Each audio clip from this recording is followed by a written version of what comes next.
5 years, these will augment our growth potential and global competitiveness. The domains are taxation, power sector, urban development, mining, financial sector, and regulatory reforms. Agriculture as the first engine.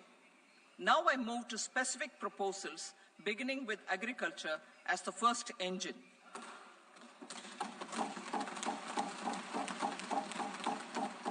Prime Minister Dhan Dhanya Krishi Yojana, Developing Agri-Districts Program. Motivated by the success of the aspirational district Dhan Dhanya Krishi Yojana in partnership with states, through the convergence of existing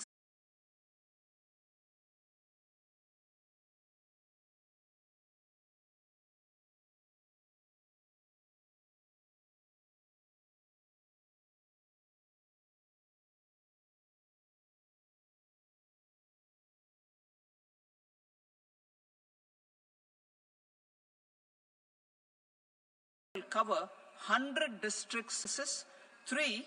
Augment post-harvest tool, 4. Improve irrigation facilities, and 5. Facilitate availability of long-term and short-term credit. This program is likely to help 1.7 crore farmers. Building rural prosperity and resilience. A comprehensive multi-sectoral rural prosperity and resilience program will be launched in partnership with the states. This will address underemployment in agriculture through skilling, investment, technology, and invigorating the rural economy. The goal is to generate ample opportunities in rural areas so that migration is an option but not a necessity. The program will focus on rural women, young farmers, rural youth, marginal and small farmers, and landless families. The details are in Annexure A. Domestic best practices will be incorporated, and appropriate technical and financial assistance will be sought from multilateral development banks. In Phase 1, 100 developing agri-districts will be covered. Atmanirbharta in pulses. Our government is implementing the National Mission for Edible Oilseed for achieving Atmanirbharta in edible oils. Our farmers have the capability to grow enough for our needs and more. 10 years ago, we made concerted efforts and succeeded in achieving near self-sufficiency in pulses. Farmers responded to the need by increasing the cultivated area by 50%, and government arranged for procurement and remunerative prices. Since then, with rising incomes and better affordability, our consumption of pulses has increased significantly. Our government will now launch a 6-year mission for Atmanirbharta in pulses with a special focus on Tuar, Urad, and Masoor. Details are in Annexure B. Central agencies such as NAFED and NCCF will be ready to procure from farmers who register with these agencies and enter into agreements. Comprehensive program for vegetables and fruits. It is encouraging that our people are increasingly becoming aware of their nutritional needs. It is a sign of a society becoming healthier. With rising income levels, the consumption of vegetables, fruits, and Sri Anna is increasing significantly. A comprehensive program to promote production, efficient supplies, processing, and remunerative prices for farmers will be launched in partnership with the states. Appropriate institutional mechanisms for implementation and participation of farmer producer organizations and cooperatives will be set up. Makhana Board in Bihar. For this, there is a special opportunity for the people of Bihar. A Makhana Board will be established in the state to improve production, processing, value addition, and marketing of makhana. The people engaged in these activities will be organized into FPOs. The board will provide hand-holding and training support to Makana farmers and will also work to ensure they receive the benefits of all relevant government schemes. A national mission on high-yielding seeds will be launched, aimed at 1. Strengthening research ecosystem, 2. Targeted development and propagation of seeds with high yield, pest resistance, and climate resilience, and 3. Commercial availability of more than 100 seed varieties released since July 2024. India ranks second largest globally in fish production and aquaculture. Seafood exports are valued at 60,000 crore rupees. To unlock the untapped potential of the marine sector, our government will bring in an enabling framework for sustainable harnessing of fisheries from Indian exclusive economic zone and high seas, with a special focus on the Andaman and Nicobar and Lakshadweep Islands. For the benefit of lakhs of cotton growing farmers, I am pleased to announce a mission for cotton productivity. This 5-year mission will facilitate significant improvements in productivity and sustainability of cotton farming and promote extra long staple cotton varieties. The best of science and technology support will be provided to farmers. Aligned with our integrated 5F vision for the textile sector, this will help in increasing incomes of the farmers and ensure a steady supply of quality cotton for rejuvenating India's traditional textile sector. Kisan credit cards facilitate short-term loans for 7.7 crore farmers, fishermen, and dairy farmers. The loan limit under modified interest subvention scheme will be enhanced from 3 lakh rupees to 5 lakh rupees for loans taken through the KCC. For Atmanirbharta in urea production, our government had reopened 3 dormant urea plants in the eastern region. To further augment urea supply, a plant with annual capacity of 12.7 lakh metric tons will be set up at Namrup in Assam.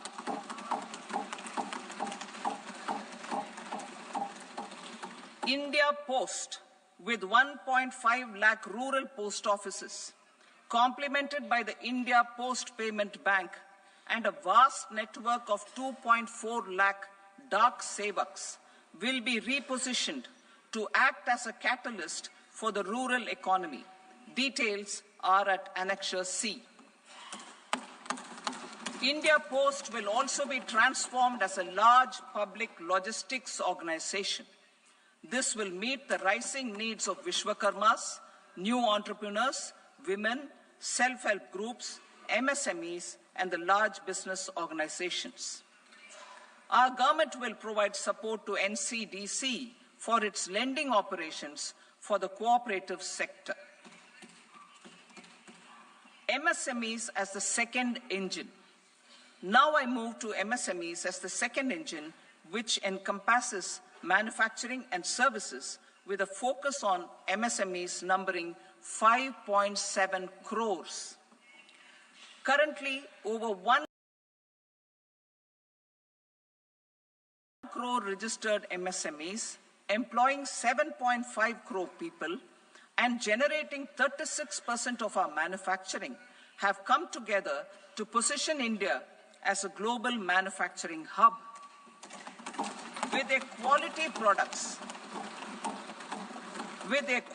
products, these MSMEs are responsible for 45% of our exports.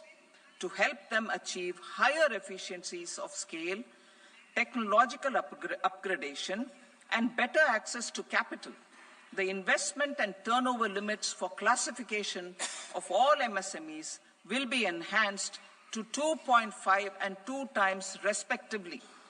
This will give them the confidence to grow and generate employment for our youth. The details are given in Annexure D. To improve access to credit, the credit guarantee cover will be enhanced. First, for micro and small enterprises from 5 crore to 10 crore rupees, leading to additional credit of 1.5 lakh crores in the next 5 years.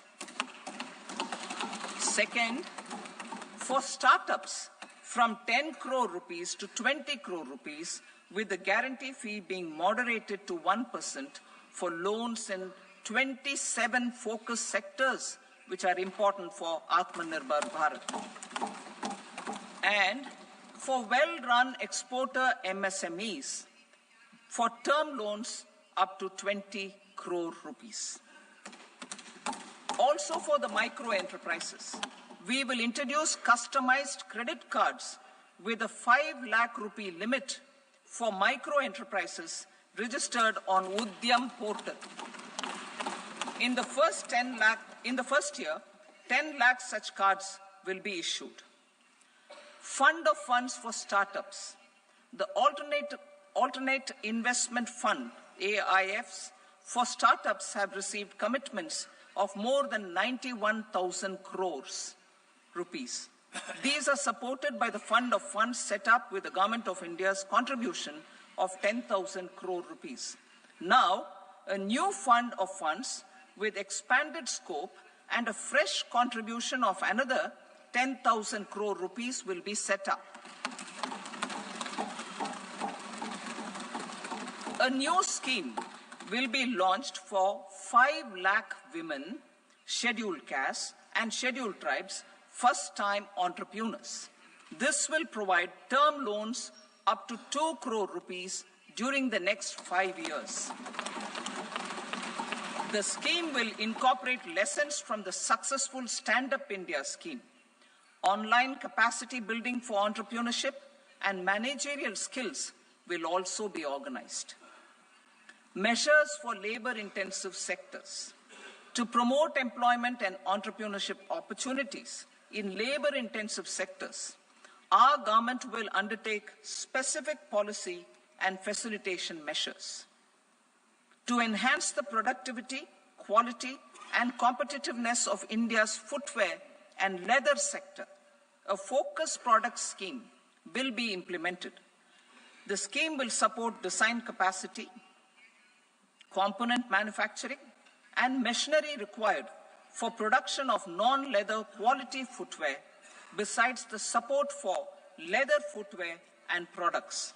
The scheme is expected to facilitate employment for 22 lakh persons, generate over 4 lakh crore rupees, and exports of over 1.1 lakh crore rupees. Measures for the toys sector. Building on the National Action Plan for Toys, we will implement a scheme to make India a global hub for toys. The scheme will focus on development of clusters, skills, and a manufacturing ecosystem that will create high-quality, unique, innovative, and sustainable toys that will represent the Made in India brand. Support for food processing. In line with our commitment towards Purvodaya, we will establish a National Institute of Food Technology, Entrepreneurship, and Management in Bihar. The institute will provide a strong fillip to food processing activities in the entire eastern region. This will result in 1. Enhanced income for the farmers through value addition to their produce, and 2. Skilling entrepreneurship and employment opportunities for the youth. Manufacturing mission, furthering Make in India. Our government will set up a national manufacturing mission covering small, medium, and large industries for furthering Make in India by providing policy support, execution roadmaps, governance, and monitoring framework for central ministries and states. Details are in Annexure E. Given our commitment to climate-friendly development, the mission will also support clean tech manufacturing. This will aim to improve domestic value addition and build our ecosystem for solar PV cells, EV batteries, motors and controllers, electrolyzers, wind turbines, very high voltage transmission equipment, and grid-scale batteries. Investment as the third engine. Now I move to investment as the third engine, which encompasses investing in people, investing in the economy, and investing in innovation. Investing in people. Saksham Anganwadi and Poshan 2.0. Saksham Anganwadi and Poshan 2.0 program provides nutritional support to more than 8 crore children, 1 crore pregnant women and lactating mothers all over the country, and about 20 lakh adolescent girls in aspirational districts and the Northeast region. The cost norms for these nutritional support will be enhanced appropriately. Atal Tinkering Labs. 50,000 Atal Tinkering Labs will be set up in government schools in the next 5 years to cultivate the spirit of curiosity and innovation and foster a scientific temper among young minds. Broadband connectivity to government secondary schools and PHCs. Broadband connectivity will be provided to all government secondary schools and primary health centers in rural areas under the BharatNet project. Bharatiya Bhasha Pustak Scheme. We propose to implement a Bharatiya Bhasha Pustak scheme to provide digital form Indian language books for schools and for higher education. This aims to help students understand their subjects better and in their language. National Centers of Excellence for Skilling. Building on the initiative announced in the July 24 budget, 5 national centers of excellence for skilling will be set up with global expertise and partnerships to equip our youth with the skills required for Make for India, Make for the World manufacturing.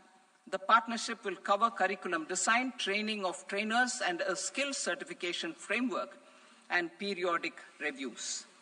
Expansion of capacity in IITs.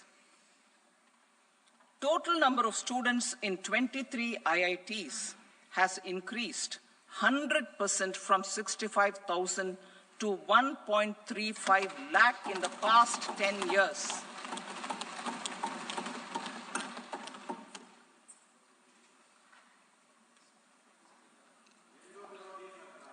Additional infrastructure will be created in the 5 IITs started after 2014 to facilitate education for 6,500 more students.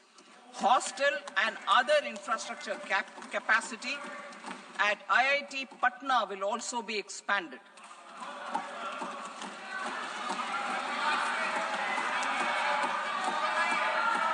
Center of Excellence.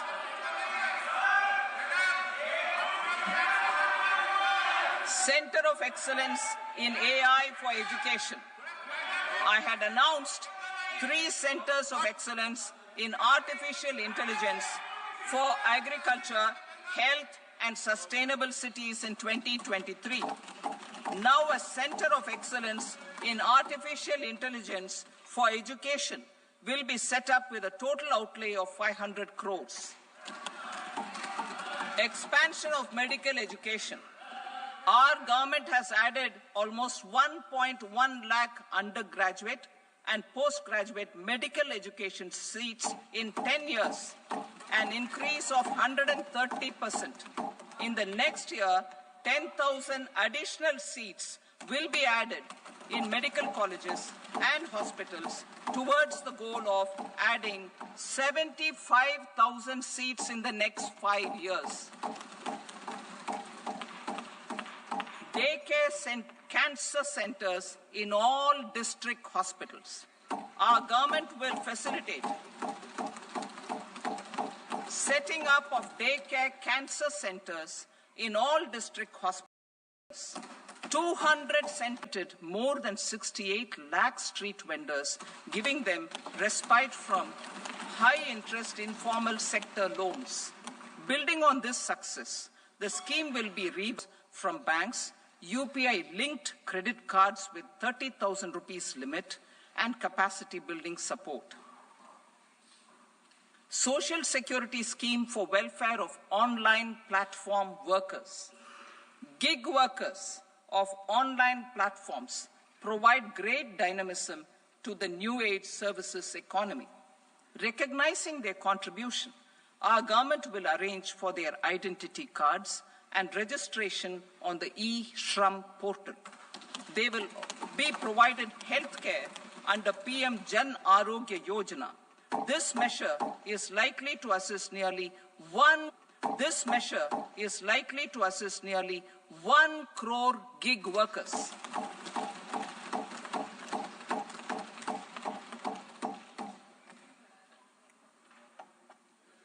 Investing in the economy. Public-private partnership in infrastructure. Each infrastructure-related ministry will come up with a 3-year pipeline of projects that can be implemented in PPP mode. States will also be encouraged to do so and can seek support from the India Infrastructure Project Development Fund, which is a scheme to prepare PPP proposals. Support to states for infrastructure. An outlay of 1.5 lakh crore is proposed for the 50-year interest-free loans to states for capital expenditure and incentives for reforms. Building on the success of the first asset monetization plan announced in 2021, the second plan for 2025 to 30 will be launched to plow back capital of 10 lakh crore in new projects. Regulatory and fiscal measures will be fine-tuned to support the plan. Jal Jeevan Mission. Since 2019, 15 crore households representing 80% of India's rural population have been provided access to portable tap water connections. To achieve 100% coverage, I am pleased to announce the extension of this mission until 2028 with an enhanced total outlay. The mission's focus will be on the quality of infrastructure and O&M of rural piped water supply schemes through Jan Bhagidari. A separate MOU or separate MOUs will be signed with the states and union territories to ensure sustainability and citizen-centric water services delivery. Urban sector reforms. Building on the July budget proposals, urban sector reforms related to governance, municipal services, urban land and planning will be incentivized. Urban Challenge Fund. The government will set up an Urban Challenge Fund of 1 lakh crore rupees to implement the proposals for cities as growth hubs, creative redevelopment of cities, and for water and sanitation purposes announced in the July budget. This fund will finance up to 25% of the cost of bankable projects with a stipulation that at least 50% of the cost is funded from bonds, bank loans, and PPPs. An allocation of 10,000 crore is proposed in 2025-26. Power sector reforms. We will incentivize electricity distribution reforms and augmentation of intra-state transmission capacity by states. This will improve financial health and capacity of electricity companies. Additional borrowing of 0.5% of GSDP will be allowed to states contingent on these reforms. Nuclear energy mission for Vikasit Bharat. Development of at least 100 gigawatt of nuclear energy by 2047 is essential for our energy transition efforts. For an active partnership with the private sector towards this goal, amendments to the Atomic Energy Act and the Civil Liability for Nuclear Damage Act will be taken up. A nuclear energy mission for research and development of small modular reactors with an outlay of 20,000 crore will be set up. At least 5 indigenously developed small modular reactors will be operationalized by 2033. Shipbuilding. The shipbuilding financial assistance policy will be revamped to address cost disadvantages. This will also include credit notes for shipbreaking in Indian yards to promote the circular economy. Large ships above a specified size will be included in the infrastructure harmonized master list. Shipbuilding clusters will be facilitated to increase the range, categories, and capacity of ships. This will include additional infrastructure, facilities, skilling, and technology to develop the entire ecosystem. Maritime Development Fund. For long-term financing for the maritime industry, a Maritime Development Fund with a corpus of 25,000 crore rupees will be set up. This will be for distributed support and promoting competition. This will have up to 49% contribution by the government, and the balance will be mobilized from ports and from private sector. UDAN regional connectivity schemes. UDAN has enabled 1.5 crore middle-class people to meet their aspirations for speedier travel. The scheme has connected 88 airports, and operationalized 619 routes. Inspired by that success, a modified UDAN scheme will be launched to enhance regional connectivity to 120 new destinations and carry 4 crore passengers in the next 10 years. 4 crore additional passengers in the next 10 years. The scheme will also support helipads and smaller airports in hilly, aspirational, and northeast regional districts. Greenfield airports will be facilitated in Bihar to meet the future needs of the state. These will be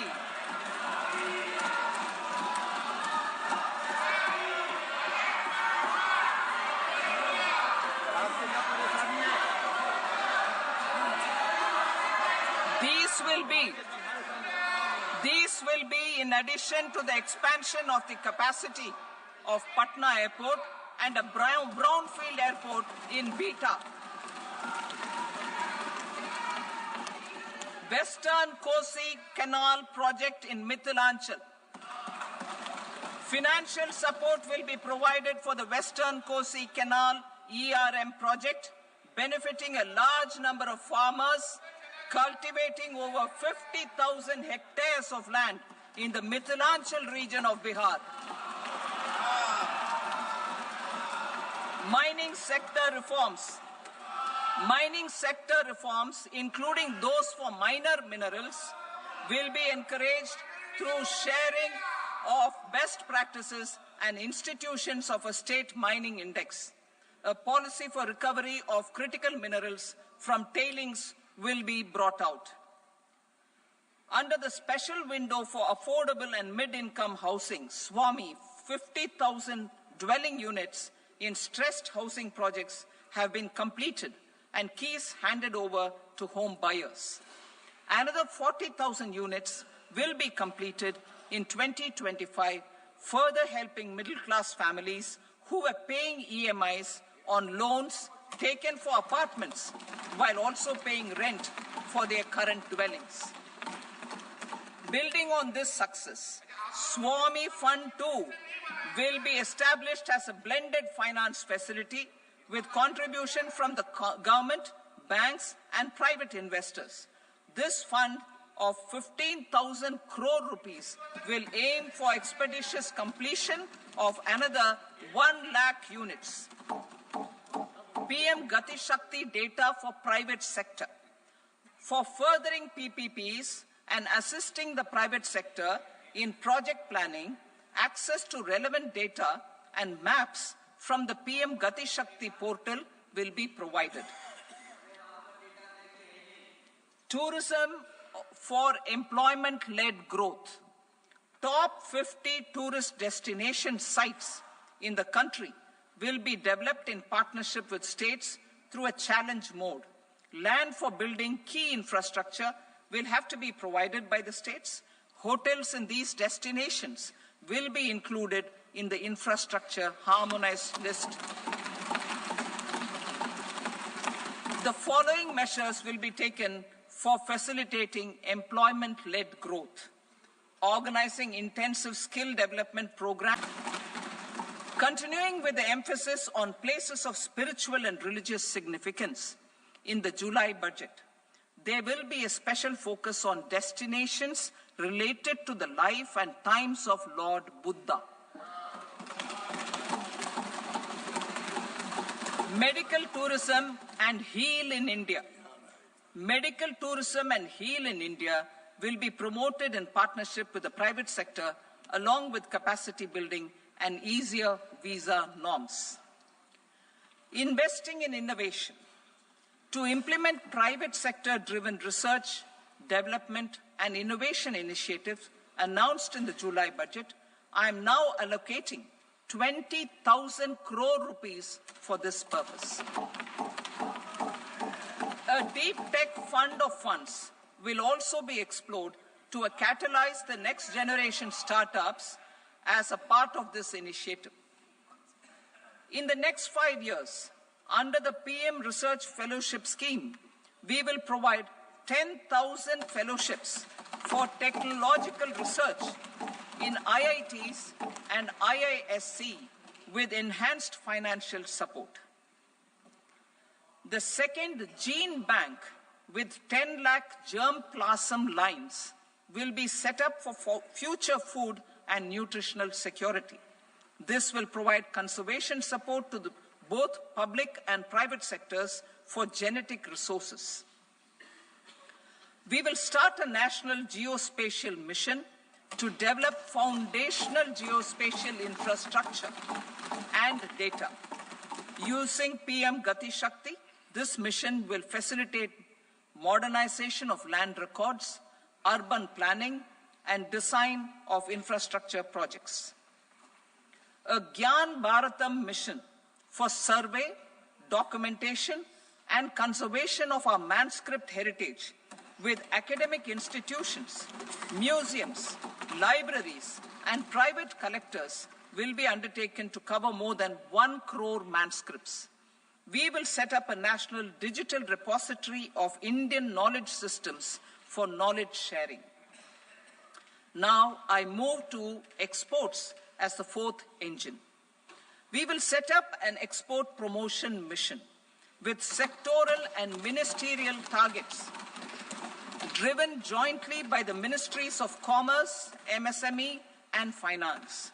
It will facilitate easy access to export credit, cross-border factoring support, support to MSMEs to tackle non-tariff measures in overseas markets. A digital public infrastructure, Bharat Trade Net, for international trade will be set up as a unified platform for trade documentation and financing solutions. This will complement the Unified Logistics Interface platform. The BTN will be aligned with international practices. Support will be provided to develop domestic manufacturing capacities for our economy's integration with global supply chains. Sectors will be identified based on objective criteria. Facilitation groups with participation of senior officers and industry representatives will be formed for select products and supply chains. Through this, there are huge opportunities related to Industry 4.0, which needs high skills and talent. Our youth have both. Our government will support the domestic electronic equipment industry to leverage this opportunity for the benefit of our youth. A national framework will be formulated as guidance to states for promoting global capability centers in emerging Tier 2 cities. This will suggest measures for enhancing availability of talent and infrastructure, building bylaw reforms, and mechanisms for collaboration with industry. Our government will facilitate upgradation of infrastructure and warehousing for air cargo, including high-value perishable horticultural produce. Cargo screening and customs protocol will be streamlined and made user-friendly. Reforms as the fuel. Over the past 10 years, our government has implemented several reforms for convenience of taxpayers, such as faceless assessment, 2, taxpayer charter, 3, faster returns, 4, almost 99% returns being on self-assessment, and 5, Vivad Se Vishwas scheme.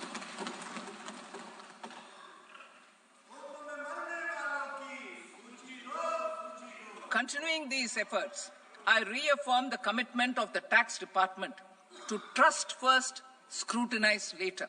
I also propose to introduce the new income tax bill next week. I will detail the indirect tax reforms and changes in direct taxes in Part B. Financial sector reforms. The FDI limit for the insurance sector will be raised from 74 to 100%. This enhanced limit will be available for those companies which invest the entire premium in India. The current guardrails and conditionalities associated with foreign investment will be reviewed and simplified. The services of India Post Payment Bank will be deepened and expanded in rural areas. NABFID will set up a partial credit enhancement facility for corporate bonds for infrastructure. Public sector banks will develop Grameen Credit Score framework to serve the credit needs of SHG members and people in rural areas. A forum for regulatory coordination and development of pension products will be set up. To implement the earlier announcement on simplifying the KYC processes, the revamped Central KYC Registry will be rolled out in 2025. We will also implement a streamlined system for periodic updating. Requirements and procedures for speedy approval of company mergers will be rationalized. The scope for fast-track mergers will also be widened and the process made simpler. As proposed in the interim budget, we signed bilateral investment treaties with 2 countries in 2024 to encourage sustained foreign investment, and in the spirit of First Develop India, the current model BIT will be revamped and made more investor-friendly. In the last 10 years, in several aspects, including financial and non-financial, our government has demonstrated a steadfast commitment to ease of doing business. We are determined to ensure that our regulations must keep up with technological innovations and global policy developments. A light-touch regulatory framework based on principles and trust will unleash productivity and employment. Through this framework, we will update regulations that were made under old laws. To develop this modern, flexible, people-friendly, and trust-based regulatory framework appropriate for the 21st century, I propose 4 specific measures. A high-level committee for regulatory reforms will be set up for a review of all non-financial sector regulations, certifications, licenses, and permissions.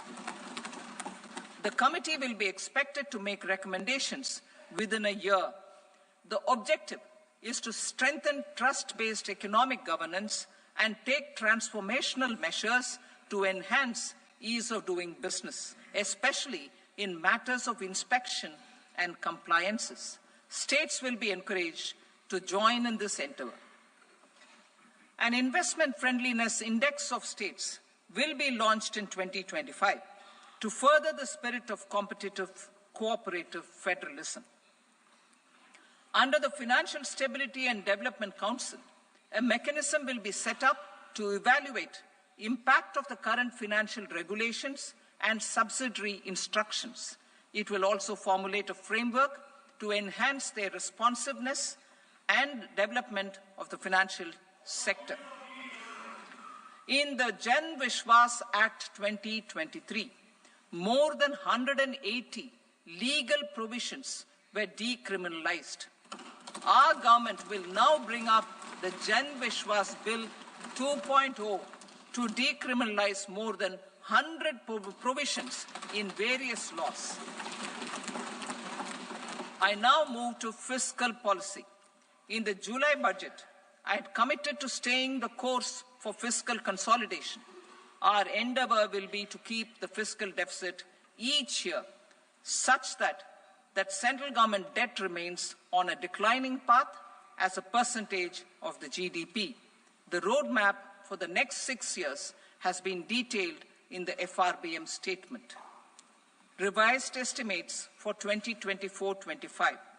The revised estimate of the total receipts other than borrowings is 31.47 lakh crore rupees, of which the net tax receipts are 25.57 lakh crore rupees.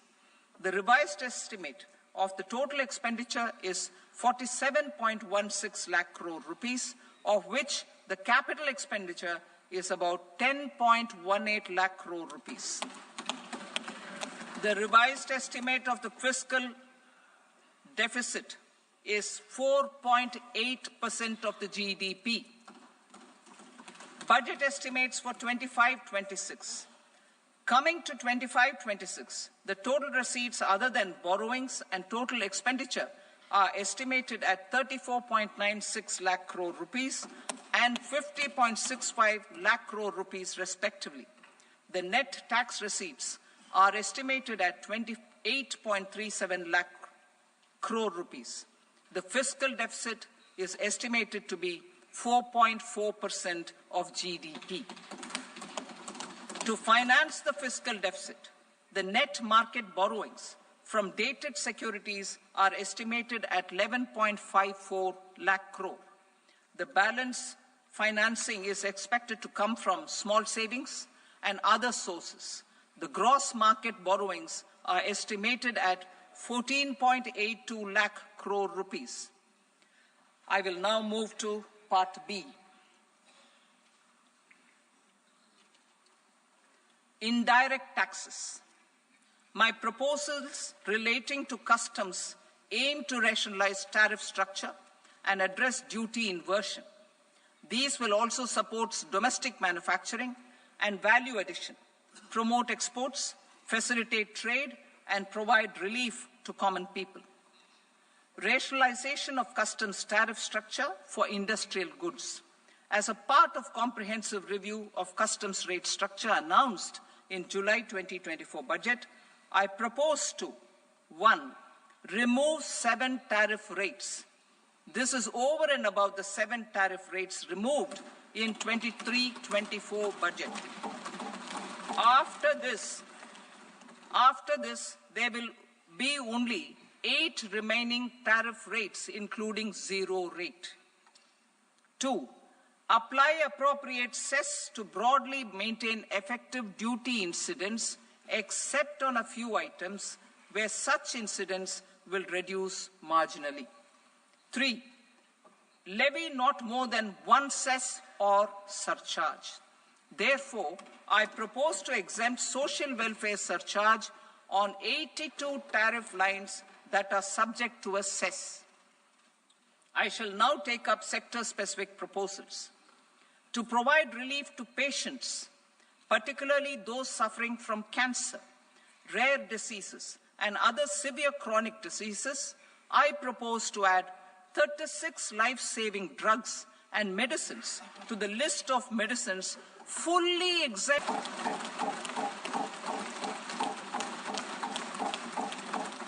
I also propose to add 6 life-saving medicines to the list attracting concessional custom duty of 5%.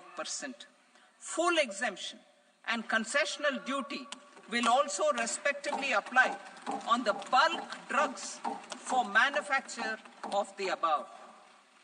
Specified drugs and medicines under patient assistance programs run by the pharmaceutical companies are fully exempt from BCD, provided the medicines are supplied free of cost to the patients.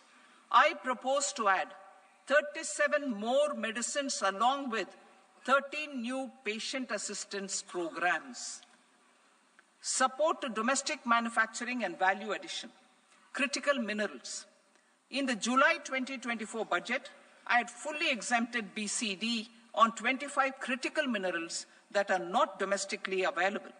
I had also reduced BCD of 2 other such minerals to provide a major fillip to their processing, especially by MSMEs.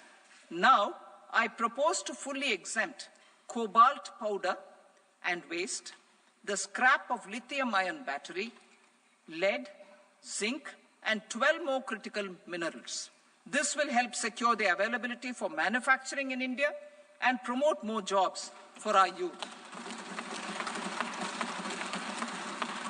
To promote domestic production of technical textile products such as agro-textiles, medical textiles, and geotextiles at competitive prices, I propose to add 2 more types of shuttle-less looms to the list of fully exempted textile machinery. I also propose to revise the BCD rate on knitted fabrics covered by 9 tariff lines from 10 or 20 to 20% or 115 rupees per kg, whichever is higher. Electronic goods. In line with our Make in India policy and to rectify inverted duty structure, I propose to increase the BCD on interactive flat panel display from 10% to 20% and reduce the BCD to 5% on open cell and other components. In 23-24 budget, for the manufacture of open cells of LCD, LED TVs, I had reduced the BCD on parts of open cells from 5% to 2.5%. To further boost the manufacture of such open cells, the BCD on these parts will now stand exempted. Lithium-ion battery. To the list of exempted capital goods, I propose to add 35 additional capital goods for EV battery manufacturing and 28 additional capital goods for mobile phone battery manufacturing. This will boost domestic manufacture of lithium-ion batteries, both for mobile phones and for electric vehicles. Shipping sector. Considering that shipbuilding has a long gestation period, I propose to continue the exemption of BCD on raw materials, components, consumables, or parts for the manufacture of ships for another 10 years.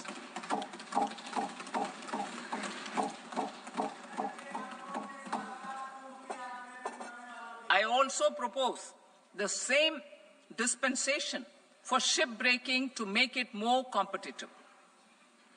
Telecommunication.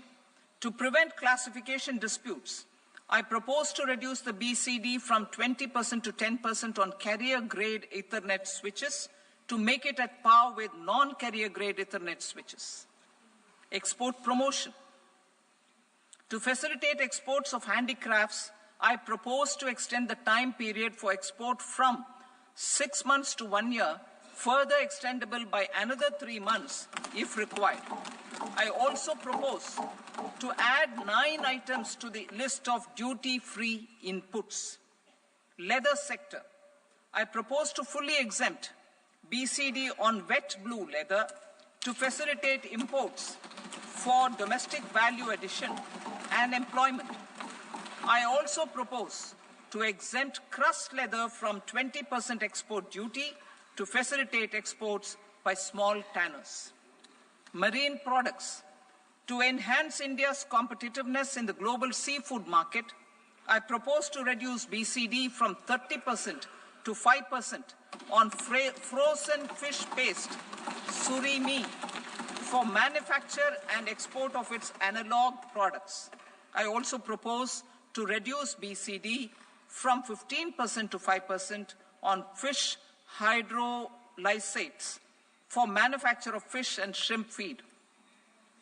In July 2024 budget, to promote development of domestic MROs for aircraft and ships, I had extended the time limit for export of foreign origin goods that were imported for repairs from 6 months to 1 year and further extendable by 1 year. I now propose to extend the same dispensation for railway goods. Time limit for provisional assessment. Presently, the Customs Act 1962 does not provide any time limit to finalize provisional assessments, leading to uncertainty and cost to trade. As a measure of promoting ease of doing business, I propose to fix a time limit of 2 years, extendable by a year, for finalizing the provisional assessment. I propose to introduce a new provision that will enable importers or exporters, after clearance of goods, to voluntarily declare material facts and pay duty with interest but without penalty. This will incentivize voluntary compliance. However, this will not apply in cases where department has already initiated audit or investigation proceedings. For industry to better plan their imports, I propose to extend the time limit for the end use of imported inputs in the relevant rules from 6 months to 1 year. This will provide operational flexibility in view of cost and uncertainty of supply. Further, such importers will now have to file only quarterly statements instead of a monthly statement.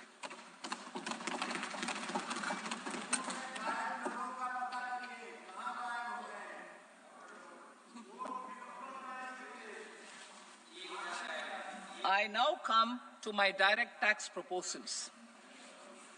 In Part A, I have briefly underlined taxation reforms as one of key reforms to realize our vision of Vikasit Bharat. In respect of criminal law, our government had earlier ushered in Bharatiya Nyaya Sanhita, replacing Bharatiya Danda Sanhita. I am happy to inform this august House and the country that for new income tax bill will carry forward the same spirit of Nyaya in its drafting as well. The new bill will be clear and direct in text, with close to half of the present law in terms of both chapters and words. It will be simple to understand for taxpayers and tax administrators, leading to tax certainty and reduced litigation. Reforms, however, are not a destination. They are means to achieve good governance for our people and economy. Providing good governance primarily involves being responsive. The Tirukkural captures this in verse 542, which reads, "Vaanokki vaazhum ulagallam, mannavan kol nokki vaazhum kudi," meaning, just as the living beings live expecting rains, citizens live expecting good governance. Our government is committed to keeping an ear to the ground and a finger on the pulse and responding while balancing our national building efforts.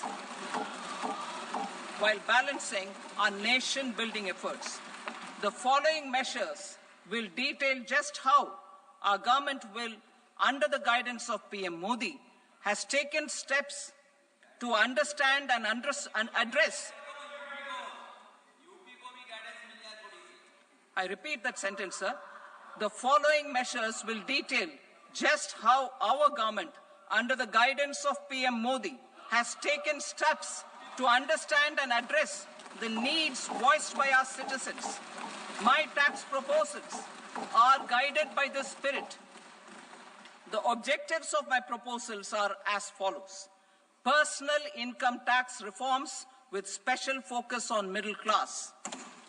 Rationalization of TDS and TCS for easing difficulties. Encouraging voluntary compliance. Reducing compliance burden. Ease of doing business, employment and investment. I will come to my proposal on personal income tax towards the end. TDS and TCS, rationalization for easing difficulties. I propose to rationalize tax deduction at source, TDS, by reducing the number of rates and thresholds above which TDS is deducted. Further, threshold amounts for tax deduction will be increased for better clarity and uniformity. The limit for tax deduction on interest for senior citizens is being doubled from the present 50,000 rupees to 1 lakh rupees. Similarly, the annual limit of 2 lakh rupees for TDS on rent is being increased to 6 lakh rupees. This will reduce the number of transactions liable to TDS, thus benefiting small taxpayers receiving small payments. The threshold to collect tax at source, the TCS, on remittances under RBI's liberalized remittance scheme, the LRS, is proposed to be increased from 7 lakh to 10 lakhs. I also propose to remove TCS on remittances for education purposes, where such remittances is out of a loan taken from a specified financial institution. Both TDS and TCS are being applied on any transaction related to sale of goods. To prevent such compliance difficulties, I propose to omit the TCS. I also propose that the provisions of the higher apply only in non-PAN cases. In July 2024, the delay for payment of TDS up to the due date of filing statement was decriminalized. I propose to provide the same relaxation to TCS provisions as well. The government under the leadership of Prime Minister Modi believes in Sabka Saath, Sabka Vikas, Sabka Vishwas and Sabka Prayas. In line with this, we brought in updated return facility in 2022 for voluntary compliance by taxpayers who had omitted to report their correct income. Our trust in taxpayers was proved right. Nearly 90 lakh taxpayers voluntarily updated their incomes by paying additional tax.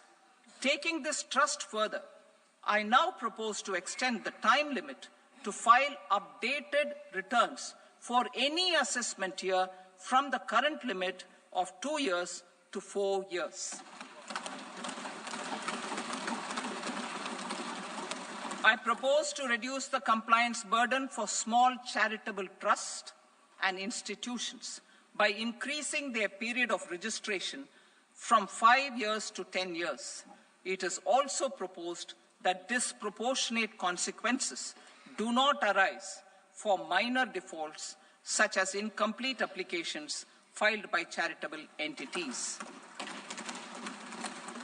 Presently, taxpayers can claim the annual value of self-occupied properties as nil only on the fulfillment of certain conditions. Considering the difficulties faced by taxpayers, it is proposed to allow the benefit of 2 such self-occupied properties without any condition.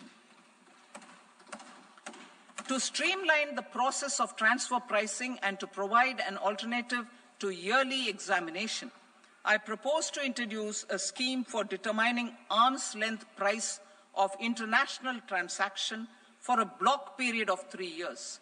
This will be in line with global best practices. With a view to reduce litigation and provide certainty in international taxation, the scope of safe harbor rules is being expanded. A number of senior and very senior citizens have very old national savings schemes accounts.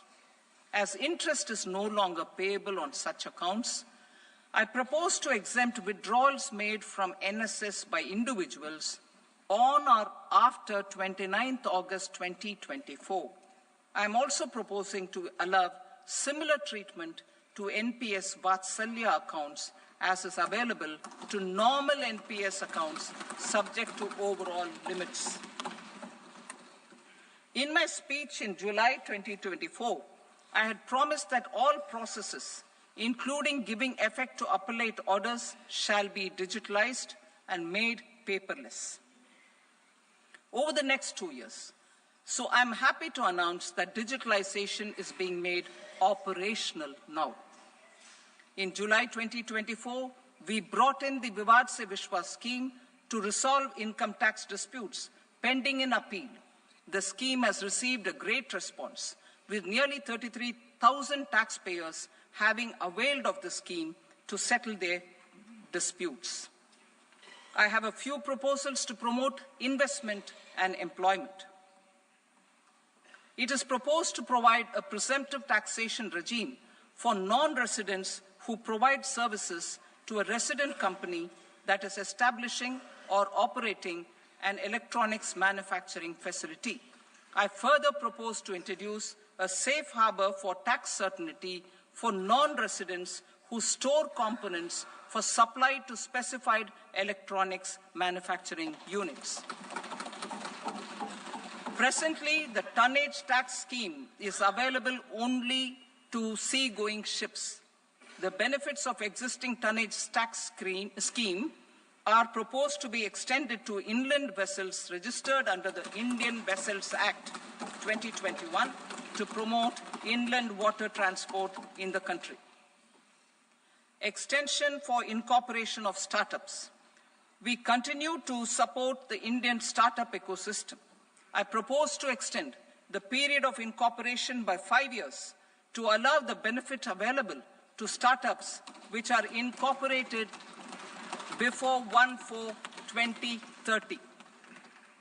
In order to attract and promote additional activities in the IFSC, I am inter alia proposing specific benefits to ship leasing units, insurance offices, and treasury centers of global companies which are set up in IFSC. Further, to claim benefits, the cut-off date for commencement in IFSC has also been extended by 5 years to 31/3/2030. Category 1 and Category 2 AIFs are undertaking investments in infrastructure and other such sectors. I propose to provide certainty of taxation to these entities on the gains from securities, to promote funding from sovereign wealth funds and pension funds to the infrastructure sector. I propose to extend the date of making an investment by 5 more years up to 31st March 2030.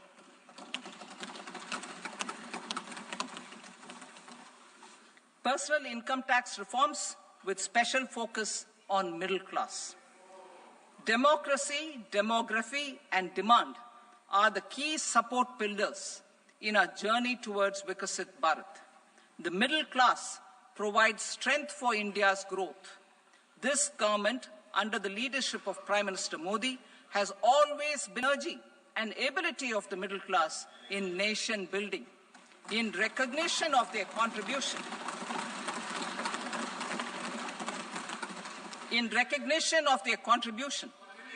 we have periodically reduced their tax burden. Right after 2014, the nil tax slab was raised to 2.5 lakhs of rupees, which was further raised to 5 lakh rupees in 2019 and to 7 lakh rupees in 2023. This is reflective of our government's trust on the middle-class taxpayers. I am now happy to announce that there will be no income tax payable up to income of 12 lakh rupees.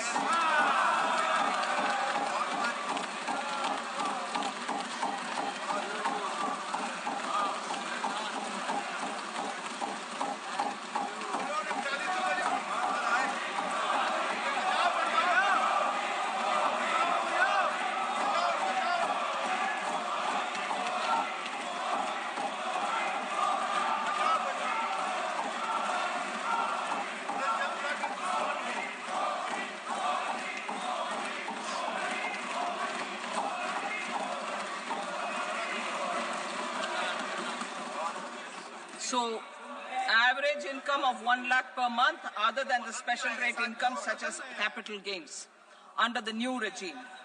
This limit will be 12.75 lakh for salaried taxpayers due to the standard deduction of 75,000. Slabs and rates are being changed across the board to benefit all taxpayers. The new structure will substantially reduce the taxes of the middle class and leave more money in their hands, boosting household consumption, savings, and investment. In the new tax regime, I propose to revise tax rate structures as follows: 0 to 4 lakh rupees nil, 4.8 lakh rupees to 4 to 8 lakh rupees 5%, 8 to 12 lakh rupees 10%, 12 to 16 lakh rupees 15%, 16 to 20 lakh rupees 20%, 20 to 24 lakh rupees 25%, and above 24 lakh rupees 30%. To taxpayers up to 12 lakh of normal income other than special rate income such as capital gains. I read that again. To taxpayers up to 12 lakh of income other than special rate income such as capital gains, tax rebate is being provided in addition to the benefit due to slab rate reduction in such a manner that there is no tax payable by them. The total tax benefit of slab rate changes and rebate at different income levels can be illustrated with a few examples. A taxpayer in the new regime with an income of 12 lakh rupees will get a benefit of 80,000 rupees in tax, which is 100% of tax payable as per the existing rates. A person having income of 18 lakh rupees will get a benefit of 70,000 rupees in tax. That is 30% of tax payable as per existing rates. A person with an income of 25 lakh gets a benefit of 1,10,000 rupees, that is 25% of his tax payable as per existing rates. Details of my tax proposals are given in the annexure. As a result of these proposals, Honorable Speaker, sir, revenue of about 1 lakh crore in direct taxes and 2,600 crores in indirect taxes will be foregone. Mr. Speaker, sir, with this, I commend the budget to this august House.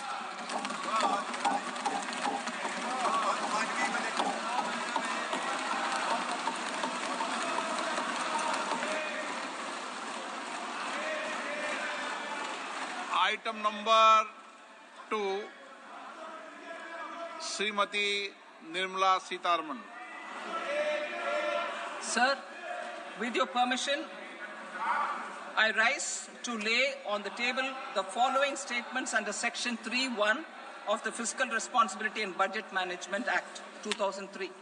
Medium-term fiscal policy cum fiscal policy strategy statement and macroeconomic framework statement. Item number 3, Srimati Nirmala Sitharaman. Sir, with your permission, I rise to move for leave to introduce the Finance Bill 2025. प्रश्न ये है कि विधेयक को पुनर्स्थापित करने की अनुमति प्रदान की जाए। जो सदस्य इसके पक्ष में हाँ कहें, जो सदस्य विरोध में ना कहें। मेरे विचार में निर्णय हाँ वालों के पक्ष में हुआ। हाँ वालों के पक्ष में अनुमति प्रदान की जाती है।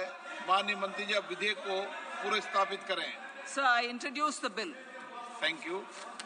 सभा की कार्रवाई सोमवार दिनांक 3 फरवरी 2025 को प्राप्त 11 बजे तक के लिए स्थगित की जाती है।